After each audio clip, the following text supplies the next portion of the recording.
Now, brothers and sisters, no, last Sunday, no, Brother Alex discussed about the prosperity gospel. Ug unsa siya kadelikado, no, sa kasimbahanan o sa mga believers, igsoon. No, if you look at the theology, if you study the theology of the prosperity gospel, makaingon jud ka igsoon na it's really very, very tempting. Tinuod na siya. And it's very, very convincing.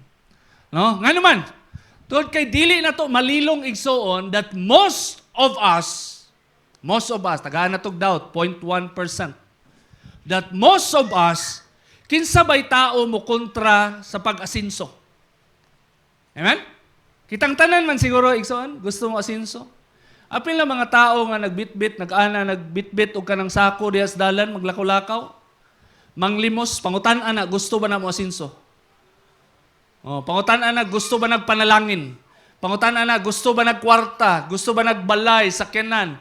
Muingon dyan yes, 100%. Di ba? No? It is very common, no, that all of the people in the world, including us, we want a prosperous life.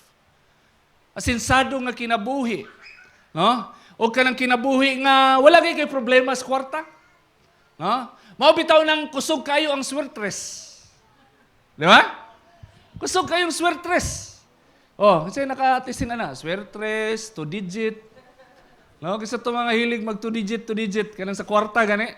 Sugal sa mga classmate mo sa una, 2-digit, swertres. Kusog kayo ang last to. Sa una, hantod karon kusog kayo. No? Loto, haskang kusuga. Even sa tibok kalibutan, nagyoy loto. Nagyoy sweepstakes. Nga naman, because it is innate, no, in our human culture nga gusto ta mo asinso og sa kagrabe gusto tag pag-asinso nga murag magic. Di ba? Kanang gusto ta mo asinso nga matulog ta nya pagmata na to, halaka, dato na ko. Milyonaryo na ko. Di ba? Mo bitaw ng grabe kayo kahalinon bitaw ng mga no kanang sweepstakes for example, loto mo patajod. Swertres, mapatajod, basig walang-wala, basig walay kwarta, sige lang bulad-bulad, pero mapatajod glasto. Ano man, kay nag-hope ka, nga basidig matsambahan. Di ba? Pilay daugon ron 5, G's. Sa una, kuan man daugon sa G's sa una, 7,000. At least si brother, kabalog yun. Kapila nakakadaog, bro? Wala pa kay patad-patad po. Amo nang wakan ni daog. No? No? Nakoy mga amigo nga gusto sila. Unta no mo daog tag ka ng sweepstakes. At least pag milyonaryo ta kay katong mga kauban ako Christian sa unas Catholic charismatic ba. He's got me kay grabe ka sold out lagi Ginoo. No na basab iwil ka wa mi kabalo nga bad ng loto-loto sa una ba kay kulang lagi doktrina. No? Ialaw lagi Ginoo nga mudaog tagluto lagi palit na tong sound system, walay bayad, walay renta pag naatay mga events sa charismatic magamit yun na to.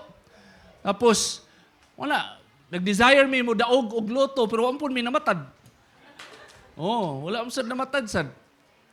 No? Grabe ang temptation na because of the desire nga gusto mo asinso o kana nga pag-asinso, gusto o kanang paspas pinaabtik nga murag magic, diha ni sulod ang prosperity gospel false theology.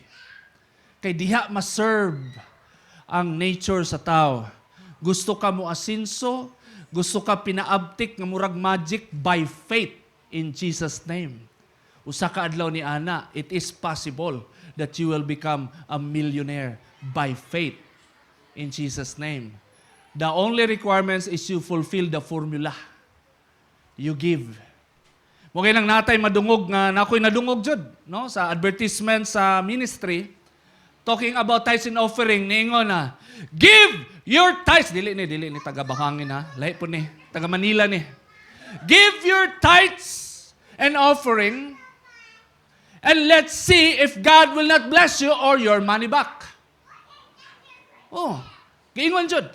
Hatag sa imong 10%, hatag sa imong tithes and offering. Pag dili ka ma-bless within the month, we will return the money to you. Iyaw kaayo igsoon. Very convincing. Oh. For me, it's just bluffing. No, it is like just a rhetorical question. Ano man, kay kung tinud-on dyan nimo, tagbaw sila. May subjective bang kayo ang outcome? Pero mo na promise. Nga naman, the prosperity gospel theology is already there in the church. You are motivating people to give their tithes and offering so that they can give more, they can get more than what is being given to the kingdom of God. That's prosperity theology.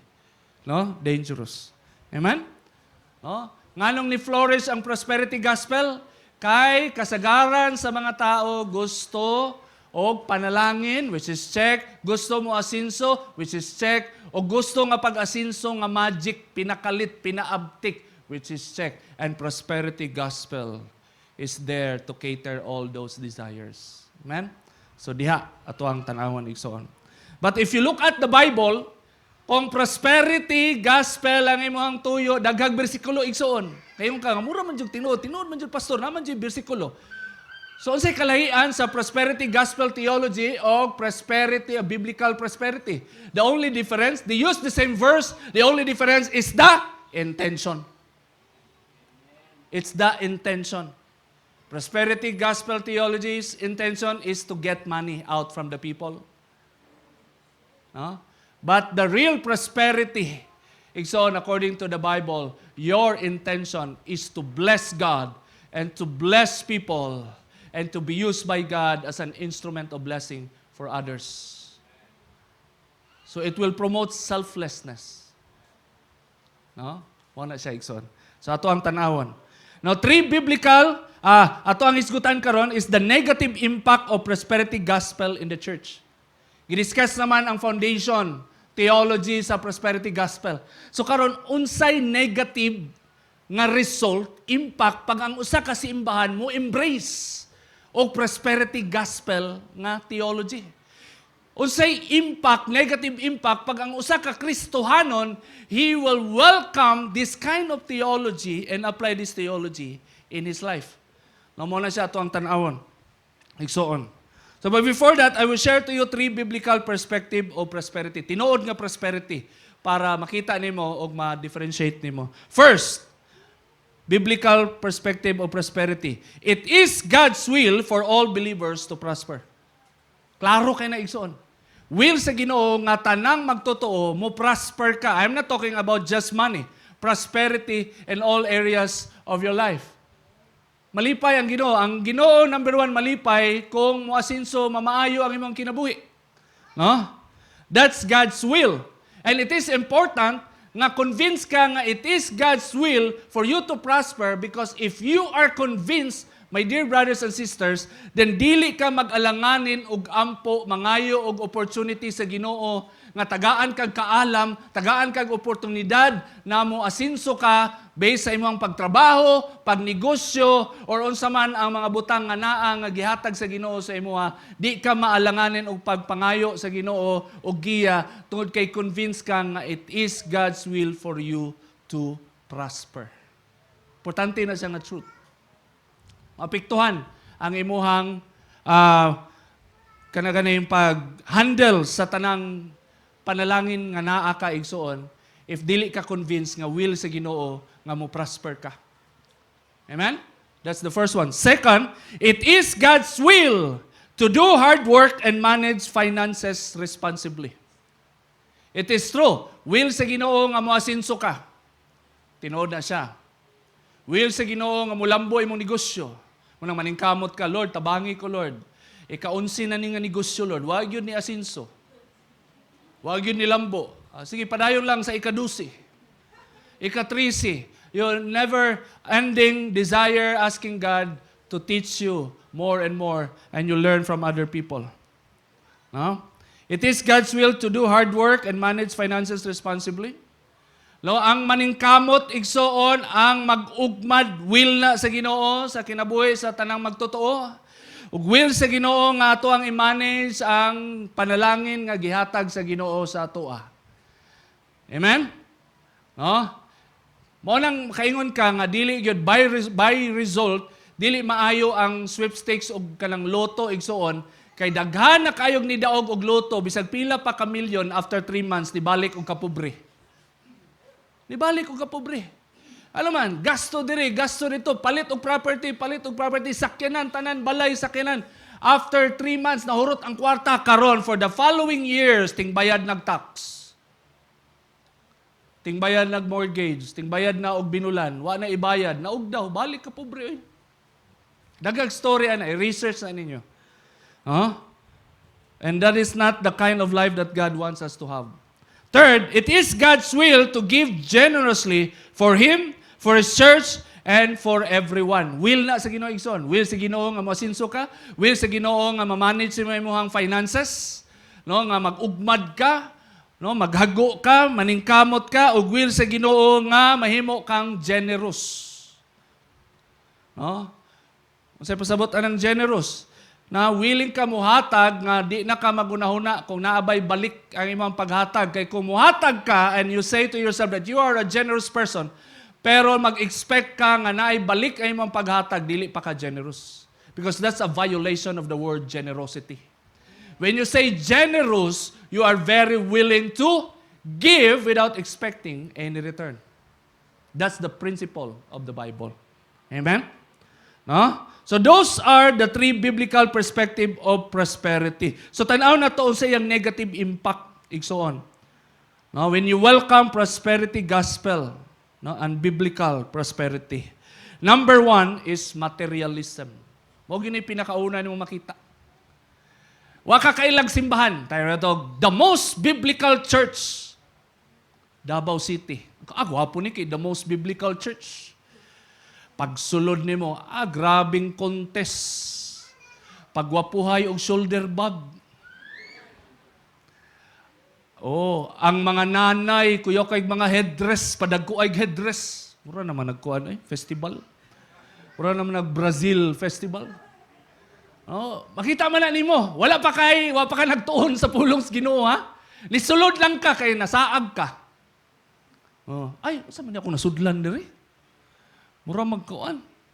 No? Makita na nimo materialism. Literal na makita na nimo unsa na lang kung maminaw ka sa pagpanudlo igsuon.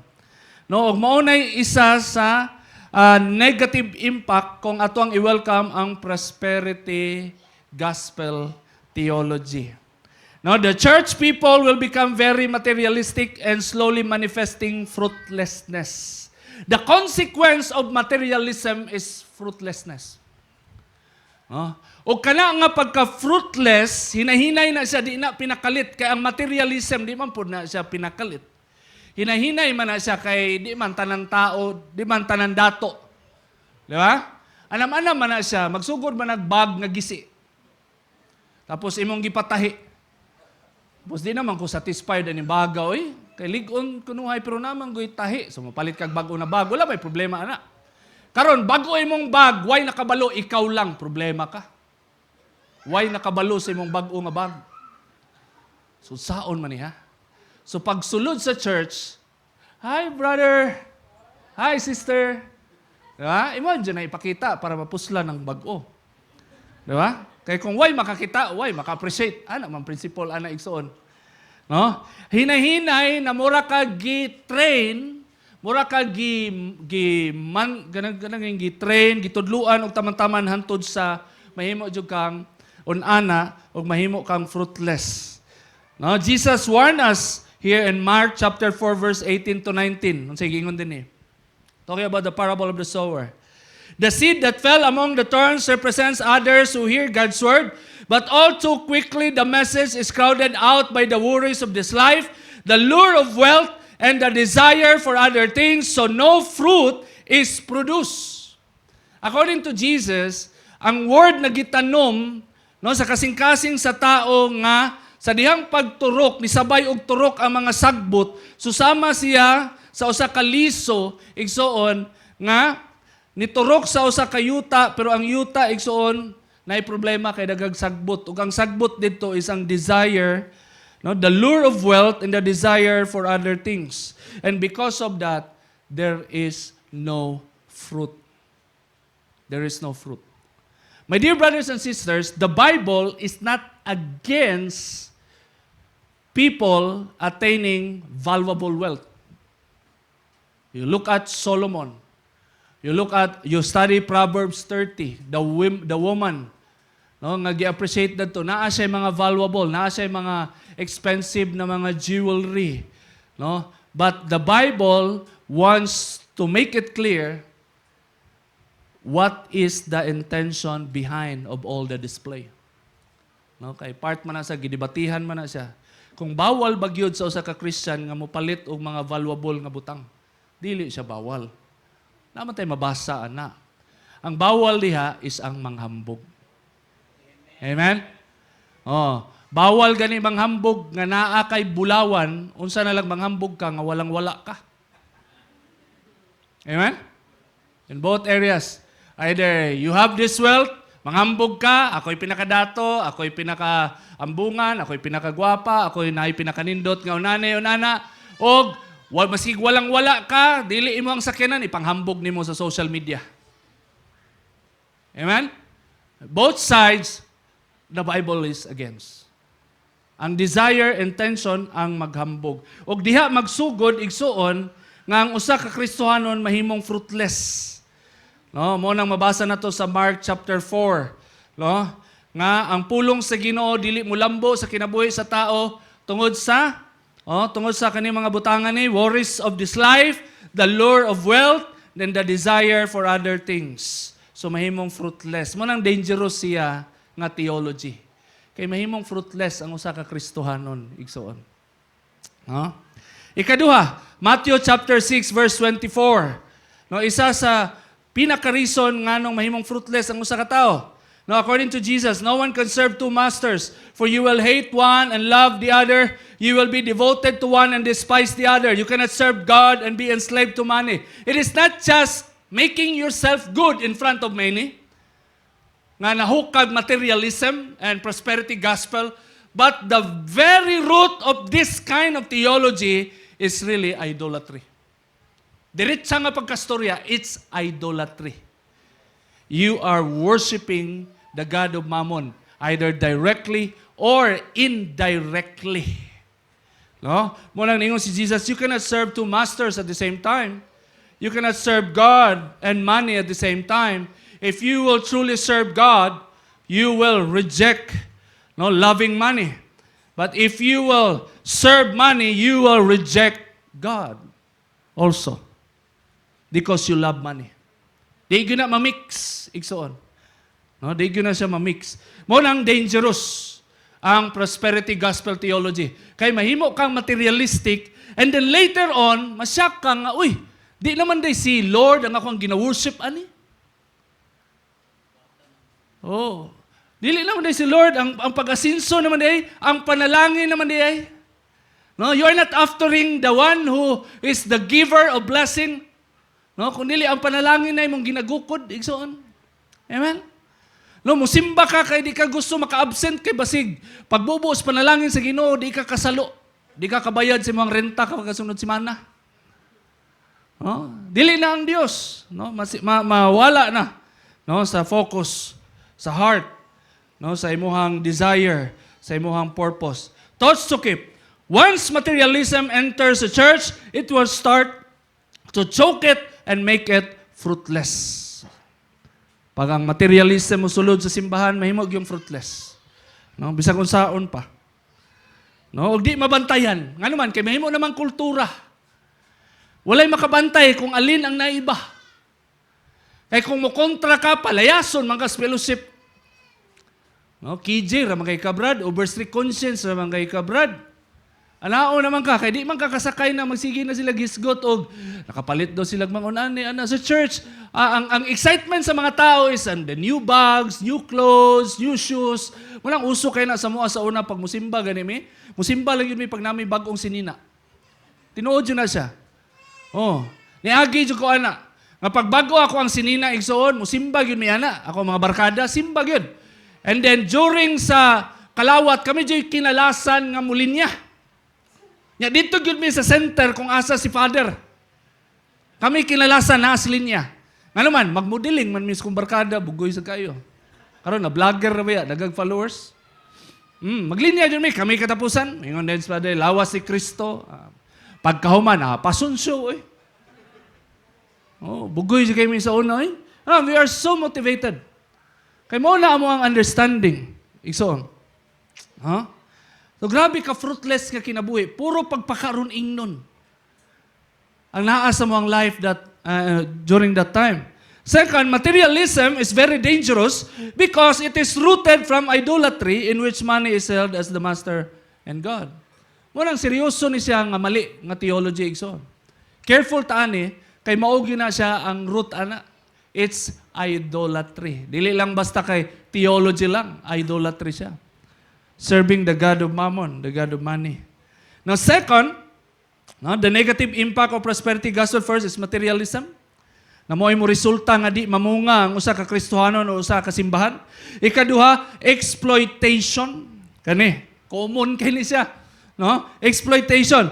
People in vulnerable state will become subject of manipulation and abuse. Mao ni nakaparat aning gospel, prosperity gospel theology. No? Kaya ang mga pobre, lahi ang pananaw sa mga prosperity preacher. No? Walay compassion. Ang mga nagsakit, lahi ang pananaw nila. Nagsakit na sila, kaya wa kayo pagtuos Ginoo, muna nagsakit na sila. Mo nang pobre kayo, kayo hatag-hatag. Dili sold out, dili generous, dalo kay Ginoo, muna ngas kang pobriha. No? So, unsaon para masolusyonan? Kailangan, pobre na kaayo walang-wala na. Muhatag juga sino. Unsa may ihatag, nga wa man yun siya kwarta, manulis siya. Manulis siya. Nagsakit. Nagsakit ka. Gusto ka maayo. Hatag. Uso man na. Nga para maulian silang sakit, muhatag silang kwarta sa church. Ka-experience on mi ana. At tumig SPMC sa una, tagaan mi kwarta, tunulan man mi. Kay mo man ay outcome, igsoon. Og nahimo siyang opportunity nga ma-manipulate ang tao nga dili ka i-bless, no, dili ka mo asinso, di ka matabangan sa Ginoo, pag dili ka mo hatag. Di ka maulian sa imong sakit pag dili ka mo hatag. So kailangan hatag sa bago blessing. Sama mo yung kalubitaw, no? Sala man jud pod, no? Ay wa man ka nag-ipon, wa ka nang itagtrabaho. Mangunahuna sa gaba. Pero unana ba ang sinugdanan? Sa dihang ni kanaog si Kristo, niingon ba siya, katong mga magsakit, ay magduos ko, sala na ninyo. Katong mga pobre, kay mo man ay majority audience ni Jesus, katong ipakaon niyang bread. Ayaw magduos ako, kay sala na ninyo. Huwag mo nagbaon, be, ako pa'y sala. Multiplication of bread, 5,000 people were fed. Sala ba rito sa Ginoo, nga nikuyog sila nga wala nagbaon. Diba? Problema ba yan sa mga simbahan, kaya na yung mga di nagabaon during fellowship? Diba? Umiwan ng Ginoo, diha na ko mo bless, diha na ko mo ayog masakiton, diha na ko mag-multiply og bread kung maka-comply na ni mga tawhanan ni. Pero lahi ang palantaw sa Ginoo, natay mabasa na nihilak gani siya. Kaya naluoy siya sa mga tao. Amen? Nihilak ang Ginoo na kita og mga tao nga pobre, nga walay inipon, walay tarong nga trabaho, mga tao nga somehow siguro gigukod sa ilahang mga gipang-utangan. No? Mga tao nga masakiton, walay faith nga maulian silang sakit, walay kwarta pangbayad og hospital. They cannot believe for themselves to get the miracle. Pero ang naa sa kasing-kasing sa Ginoo, grabing kaluoy, igsoon, og maunay nawala. Pag naa ang prosperity gospel theology.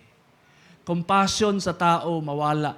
Kaya ang katong mga nagsakit, katong mga pobre, katong mga uyamot nga niabot sa church, instead na tabangan, mao na minooy sisihon, og sala nila nganong naon-ana sila. O para maulian sila, dapat muhatag sila sa simbahan. Amen? You see that? No? Tanaw na to, sige ingon sa Proverbs 22, verse 22 to 23. Don't rob the poor just because you can. or exploit the needy in court. For the Lord is their defender, who will ruin anyone who ruins them. Unana ka grabe, igsoon, ang concern sa Ginoo sa mga pobre. Unana ka grabe. No? Nga dili gusto ang Ginoo nga i-take advantage sa mga pobre tungod kay pobre sila. And most of the time, maunay experience sa mga pobre igsoon.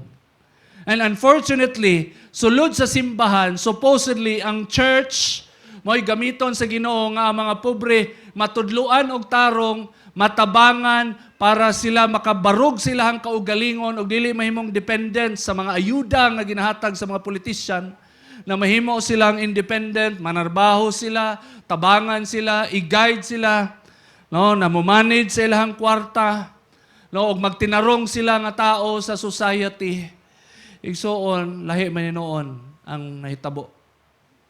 No? Lahi man noon ang nahitabo. Nahimo na noon silang subject, no, sa exploitation. Proverbs 14 verse 31, those who oppress the poor insult their maker, but helping the poor honors him. Amen? Mamani, extreme man gud igsoon. Okay ra unta kung nabahalan sa unta gamay ba. Tudlog prosperity gospel theology. Pero nganong moabot man yun sa point na kining mga uyamot, nagkalisod, na sa critical na kondisyon ng mga tao, lahi man ang ilang approach. Lahi man ilang approach. For example, katong salida o nga true story yun. Kato ganing miracles from heaven. Miracles from heaven. Dungo mo, miracles from heaven. Nasuko kay siya. Hollywood na siya, nga Christian movie. True story, katong bata nga ni Katkats kahoy, nga nahulog dito sa tunga-tunga sa kahoy, nga na milagruhan, na ulian siya. Unsay sentimento sa mama? Kay Christian man to sila. Wala sila ni Simba. Kay ang chismis adto, nagsakit, nagka-cancer yung anak tungod kay sala nila. Oh. Sala sa ginikanan, sala siyang anak. No? Niingon na lang ang pastor nga naadya mga Christian nga low og IQ. Pasensya ay na lang gyud. Niingon na lang ang pastor nga low IQ daw, mo nang pataka lang daw storya. Pero wala, na-discourage siya. Ano man? Because that is the concept. No, if you are in despair, if you are in great need, it's all your fault. It's all your fault. No, it's all your fault. And since it's all your fault, then di ka pwede makademand or maka-ask og help from your brothers and sisters. Kaya sala man na nimo. No, mawala ang compassion, mawala ang desire nga mutabang. But if you look at the Bible, grabe ang Ginoo. No, those who oppress the poor insult their maker. I-consider niya nga personal attack. No? Ang kanang mutamay ka og pobre o mo exploit ka og pobre. So mahadlok kayo mo simba og simbahan nga maunay theology. Nga walay compassion sa mga pobre o sa mga uyamot o ang tan-aw nila, it's all their fault. They must be blamed. E kung gusto sila maluwas sa ilang kalisod o kapobrehon o sakit, muhatag silang kwarta sa simbahan. Hadlok kayo naon nga spiritually, they are insulting God the Maker. Iyo kayo, no? Hadlok kayo. Thoughts to keep. If you are poor, sick, and helpless, you have to comply the prosperity formula in order for you to be delivered and be blessed by God. That's the unbiblical theology of prosperity. Amen? Tinuod igsoon, tinuod. Nga ang tao, no, naa kay mga desisyon sa imong kinabuhi nga mao'y nag-result sa imuhang situation. That's true. But we can understand that as human as we are not perfect. Broken ang tao igsoon from the very beginning. No? And part of God's restoration is not blaming people. Amen? No, gi-create sa Ginoo ang simbahan para dili i-blame ang mga tao, kundi dili tabangan ang mga tao nga makabalo sila on silang buhaton para ma-restore sila. That's the heart of God. Amen? So we don't comply with this kind of theology. No? Nga pobre, masakiton, helpless, mo-comply sila prosperity formula. Faith in Jesus plus you must give like this and like that. No, pag di ka mohatag, gas kang luya sa mga way kwarta, di gyud sila mabless, kaya mo sila mahatag. Amen? Kung mao nay kuan ba? Kung mao na kung tinuod na sa igsuon. No, it's same with healing. No? Kung wala kay faith, wa ka gitrain nga mo heal og masakiton, na mo pray, mo believe og masakiton, wa kay chance na maka-experience og supernatural healing. Kay mao man ay formula. No? You have to believe and then give and then you will receive the blessing.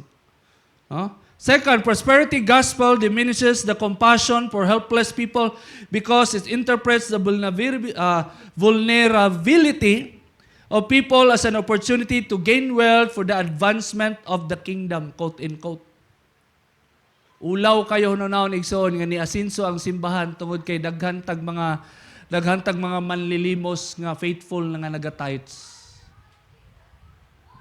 Asinsado ng simbahan anak kay grabe tanang manlilimos sa Davao ilahan ng membro. O kana ilang mga membro jud naga-tithes na sila. Nahimo na tang modus ani.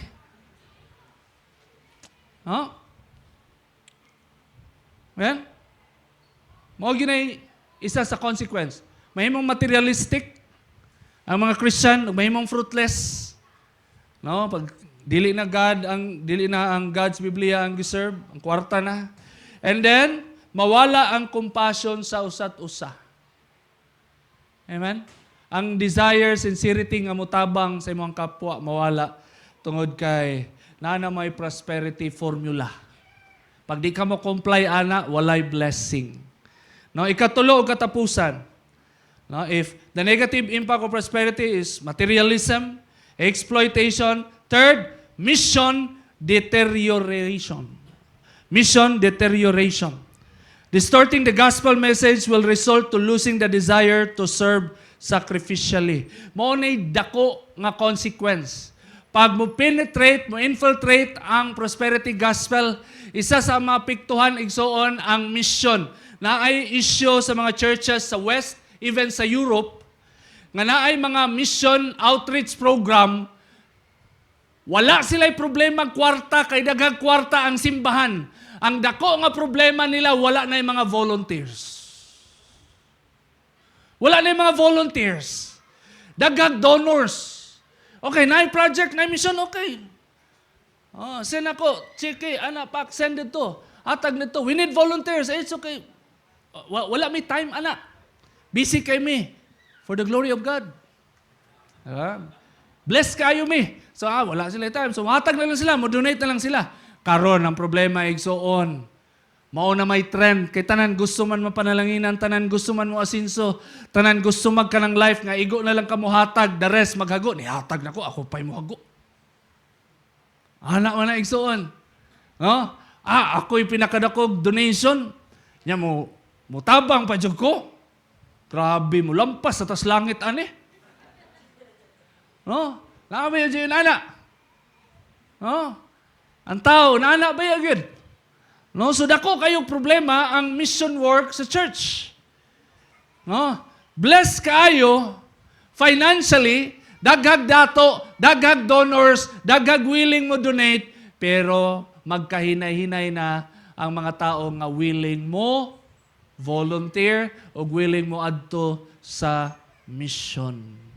Igsoon. No? Remember in 1 John chapter 3 verse 16, the very principle of mission and ministry.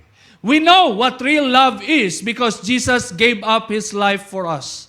So we also ought to give up our lives for our brothers and sisters. Remember that our mission, our ministry, ang pinakaangkla din ha igsoon, gugma. Og ang gugma, dili mahimong gugma, kung dili inubanan og sakripisyo. Dili ka kaingon nga nahigugma ka kung dili ka willing mo sacrifice. Dili ta mo tuo nga ang Dios dako kay ang gugma alang kanatong tanan kung walay Kristo namatay sa cross. Karon gani igsuon maglisod ganito ang mga tao nga nanay Kristo namatay sa cross. Masyak pa man gani ingnon that God loves you so much that Jesus died for your sin. Masyak pa man gani sila. Maglisod pa man gani sila tuo. Unsa na lag wala di Kristo namatay sa cross. Tapos maingon ka, God loves you. O diha, tinuod ka. No? Lisod dyan na i-reconcile. No? Og maunay heart sa ato ang mission as a church. We love God and we love people. We go and make disciples. If you read that line, behind it is loving God, loving people, and that love is not empty. That love is expressed through sacrifice. Amen? Klaro na igsoon. And that is very fair for all of us. That's very healthy theology. Why? Kay for example, if dato kayo ka, dako kay kag donation sa church, well-off kay ka, sobra-sobra imong kwarta, moabot ka sa point na even na imong gihatag, layo ra sa imong kadato. No? And that's not healthy for you. Nga ang imong hatag sa church, puro lang sobra, unsay naa ka.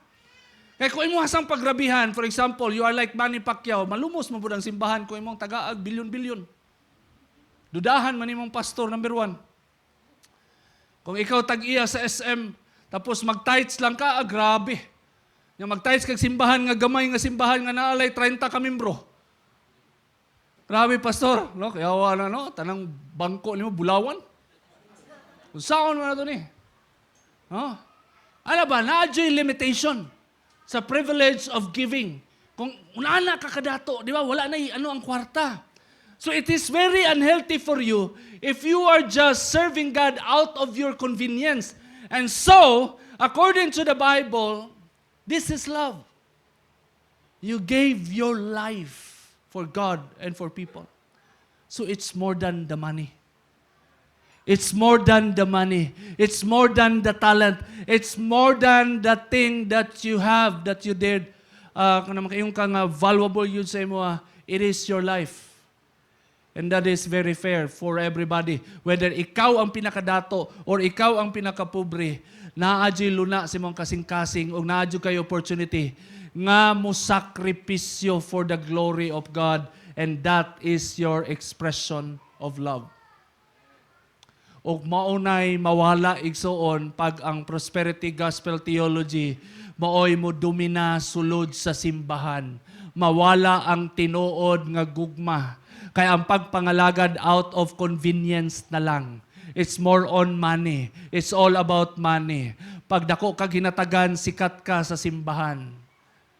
Amen? Pag dako ka ginatagan. Mo nang daghan kay mga donors maning kamot mo donate nga sila joy mo donate og bangko nganuman sa bangko man mabasa man ang ilang pangalan. Napa na duha na ilugan nila. Duha na ang ilugan, bangko og pader. Kaysa pader, mabasa man po ang pangalan. Oh. Naman na dito, kita ka mo sa mga elementary school, public school, tanan. Oh, family. Naman na, mabasa man na dito. That's the kanang privilege no, sa mga donors. No, kung maulang na ang desire igsoon, it's very unfair para sa mga gigamit sa Ginoo in financial aspect. Unfair kay na, ayaw jug sugot igsoon. No? Nga after you give generously, and then you learn to give according to your convenience, og nahimo kang complacent, og nahimo kang kanang comfort-seeking pagkatao, then at the end of the day, siyempre, nadato ang simbahan, na-fulfill ang mga project, pero at the end of the day, pag matubang ka sa Ginoo, di kay approve sa Ginoo. Hadlock na siya igsoon. O muna yung outcome sa prosperity gospel theology. But here in this church, we make it sure, tanan mong pagpangalagad, tanan mong donation, tanan mong gihatag for the Lord, we make it sure that at the end of your life, God can say to you, well done, my good and faithful servant. Amen. Do you like that? Do you like that? That's true biblical prosperity. No? In John chapter 12, verse 24, the very principle of Christ when it comes to mission and giving your life. I tell you the truth, unless a kernel of wheat is planted in the soil and dies, it remains alone, but its death will produce many new kernels, a plentiful harvest of new lives. Kung ang materialism mangkos sa usa ka Kristohanon o usa ka simbahan nga di na mamunga, dying for the sake of Christ, giving up yourselves for the sake of Christ will bring fruitfulness to your life. Patas ni siya sa mga dato o sa mga pobre. If you will die for Christ, you will bear fruit for the glory of God. But if you will start to realize that you have to preserve yourself and yourself alone, then you will start to manifest fruitlessness. Muna naingon si Kristo. Its death will produce many new kernels, a plentiful harvest of new lives. Muna yung sikreto sa fruitfulness. Dying for the glory of God. Amen? Thoughts to keep. If our faith in Jesus is all about attaining good health, wealth, and fortune, then living our comfortable life and going to mission is not our design. Muna yung principle. No? Muna yung principle igsoon sa prosperity gospel. No, kung ato ang pagtuo sa Ginoo is just all about good health, wealth, and fortune. Good health, wealth, and fortune, kay mo man ay gina-promote sa prosperity. No? No, if mao lang na siya igsoon, then moingon jud ka nga di nimo design ang mag-mission. Kay pag mag-mission ka, biyaan man nimo negosyo. Pag mag-mission ka, biyaan man nimo trabaho nga nindot kaayo promotion, ikaw ang next in line for the promotion. No? Bagora ka nakakuha og yuta sa pag-ibig niya, biyaan dayon nimo. Ano ba? Bagora ka na minyo. Imong asawa, buntis, mag-mission ka. You see that? No? The prosperity gospel will give you a compelling reason na it's not your thing. It's not your design. Going to mission is not your design. Your design is to become a donor and donor only. Amen? Tapos katusang mga pugson sa pastor, si ikaw na lang pag-mission, pastor, nakaminos ka sa kuwan dagway, pastor. No, kung mga nag-mission, mga uyamot man na sila, pastor. Wa man ay kabilinggan sa kinabuhi. They preach and die and be forgotten. Wa man ay ilang team. No, mga mag-mission, unsaon sila dito, patyon sila sa mission. Wala kayo mawala, pastor, pero ako, bag-ura ko na minyo. Mga anak pa kong daghan, isa pa mong anak niya, unong baya ako ang target. Ako ang bank account, igor yung nakapatong sa kuan. No, layo pa gid. No, maghuna-huna ang usa ka Kristiyanon nga it is not my design. I am not called for mission. I am not called for a situation, no, na kung asa mo rely ka sa dako nga grasya sa Ginoo. No? Tungod kay di man mabali ang prosperity gospel o kailangan po sila mo expand. So unsay motivation sa prosperity gospel nga church? Kinsa to mo go sa mission ay 1 million. Taga-agwapo nga sakyanan. Kinsa to mo go mission na privilege nga makapalit og luxury car. Makapuyo og mansion kung asa kay assign sa Ginoo for the glory of God. Wa man na ilord jud og kwarta. Kay kwartahay ramang yun siya. Igsoon. Amen? No? Second, the mission that God gave to the church will only be carried out through love and sacrifice. Og diri na sango ang prosperity gospel. Kaya ang mission, ang buluhaton sa Ginoo, mabuhat lang yun siya, masangyaw lang yun siya og tinuod, pinagi sa gugma og sakripisyo igsoon. And we praise God because of that truth naata dinhing tanan. Naay nagsakripisyo nimo. Naay niampo nimo bisan pa man wala siya madawat anything from anybody. Ni praise siya sa imong hawa siya nagunahuna nga usig usa ka adlaw ni ana ma-appreciate nimo nga giampo kaniya. So bayaran nimo siya, librehon nimo siya sa Jollibee ug McDo. Kay nabi mga on-ana ang mga intercessory ministry nga way simbahan. Una na ilang ministry, pag mudato, muampo silang businessman, pag mudato, sila'y maningil. Nadato ka tungod kay ako ay mong intercessor. So muhatag kag 10% sa ako ang intercessory ministry. Nag-exist na siya igsoon. No? Na bili mo libre ihang prayer. Pag makabintaha di ay paninglan di kag 10%. Dili ipahatag sa church kung asa ka nabilong, kundi sa usa ka intercessor nga gigamit quote and quotes Ginoo. It's part of the prosperity framework. Be careful. All of us na iniampo tinud-anay. na ay nag-reach out sa imuha tinud-anay, na ay nag-ask sa imuha nga pwede ba kamo attend tinud-anay, o gibless tinud-anay, o mao nang naa ka karon gitudluan sa Ginoo mahimong tinud-anay. Palakpakan nato atong buhi nga Dios. Word to remember. Prosperity gospel is very harmful to the body of Christ, for it produces materialistic, temporal-minded, and comfort-seeking believers who perceives faith in Jesus as a means of material gain. For Christ's sake, let us reject it and be faithful to the true gospel that save our souls. Let us all stand.